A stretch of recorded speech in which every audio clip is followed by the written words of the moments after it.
I heard my own voice from the other side of the wall. I was alone in my apartment.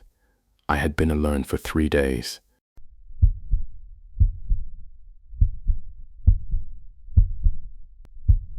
My name is Nora, 30. I work from home, content writer, mostly remote, so I'm in my apartment in Minneapolis for long stretches without leaving. Last October, I was 3 days into a deadline crunch.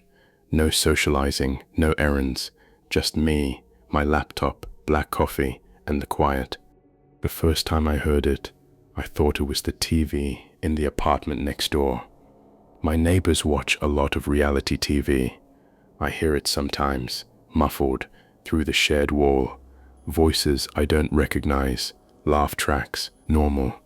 But this time the voice I heard was not a stranger's, it was mine.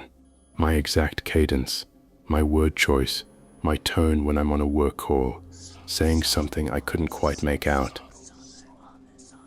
I stopped typing. I sat very still. The voice went on for maybe 10 seconds and then stopped. I told myself it was some kind of audio bleed, someone playing a video on their phone that happened to have a voice that sounded like mine. I went back to work. 40 minutes later, I heard it again. This time I could make out a word, my name. Nora. I checked every device in my apartment. Smart speaker, off. Laptop was the only thing running. No apps open that could produce audio. I played back the last hour of my screen recording software. I run it automatically for work. And there it was, in the audio track, at minute 47. My voice, coming from outside the laptop, muffled, saying my own name, coming from the wall behind my desk. I knocked on my neighbor's door, no answer. I checked with the building. That unit had been vacant for 2 months. The previous tenant moved out in August. Nobody had been in there since. I asked if there was any possibility of a device left behind, something still running, a smart speaker, a phone on a charger. They said they'd cleaned it out completely, empty. The next morning I set up my phone to record audio, propped against the wall all day. I went about my work, 14 hours of recording. When I listened back at night, 9 instances of the voice, 9. All my voice, all muffled, all coming from that wall. I went through them carefully. In the 4th recording, I finally made out full sentences. It was a conversation I'd had with my sister 4 days ago, on the phone, in this apartment, word for word. I called a sound engineer I know. He listened to the recordings. He said the acoustics were wrong for a shared wall. The sound was too close, too clear through the muffling.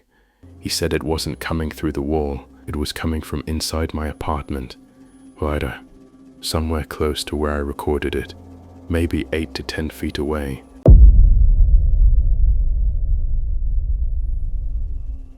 I searched my apartment, every inch. Behind the dresser, inside the closet, under the bathroom sink, nothing. Then I thought about the ventilation. Old buildings have ductwork that runs between units. Sound carries through ducts in ways that don't make intuitive sense. A voice from 2 floors up can sound like it's coming from a corner of your room. I called the building manager, asked when the ducts were last serviced. He went quiet for a second. Then he said, they found something when they cleaned the ducts in June. A recording device, small, wireless, planted in the main duct on my floor. They thought it had been there for at least 6 months. The device was a 2-way recording unit, not just a microphone and a small speaker. It had been recording audio from my apartment and playing it back, delayed. Hours later, days later. Whatever it had captured, it would replay through the ductwork when the conditions were quiet enough for the sound to carry. My own voice replayed back at me, sometimes hours after I'd said it, sometimes days. I had been hearing myself, recordings of myself from something inside my walls that someone had put there. They never found out who planted it. The previous tenant, the one who'd lived next door before it went vacant, had moved away with no forwarding address. The device was wiped clean, no serial number registered to anyone. The police made a report, said they'd keep it open. That was 8 months ago. I moved apartments 3 weeks after I found out. New building, new neighborhood. I don't use voice calls in this apartment. I go outside. I type instead of speaking when I can. I've had a technician inspect every vent, every fixture, every outlet, twice. But what I can't fix is the thing that happens at 2 a.m. when the apartment is completely quiet and my brain is almost asleep. I hear my own voice. I know it's not real. I know it's memory, it's trauma, it's the brain doing what brains do. I know that. I just can't always tell the difference.